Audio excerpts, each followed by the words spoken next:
দুইটা সময় তওবা করে লাভ নাই। একটা হচ্ছে মৌতের যন্ত্রণা শুরু হয়ে গেলে, মৃত্যুর যন্ত্রণা শুরু হয়ে গেলে আগে পা থেকে শুরু হয়ে আস্তে আস্তে গলার দিকে আসে।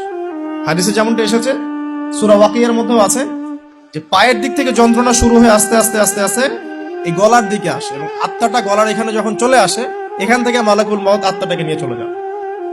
এবং চোখ দিয়ে তাকিয়ে থাকে মানুষ। রুহটা চলে গেলে মানুষ চোখ দিয়ে তাকিয়ে থাকে, দেখবেন এই কারণে মৃত ব্যক্তি তাকিয়ে থাকে, চোখ খোলা থাকে।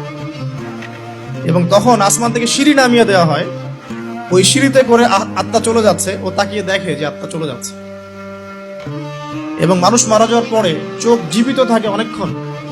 মেডিকেল সায়েন্স যারা পড়েছে তাদেরকে জিজ্ঞাসা করবে, মানুষ ডেড হয়ে গেলেও চোখ দেখবেন আরো কয়েক ঘন্টা, আরো নির্দিষ্ট একটা সময় পর্যন্ত চোখটা কিন্তু জীবিত থাকে।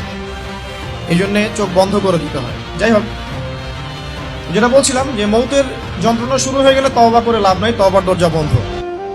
আর পশ্চিম দিক থেকে সূর্য উঠে গেলে তওবা করে লাভ নাই, তওবার দরজা বন্ধ।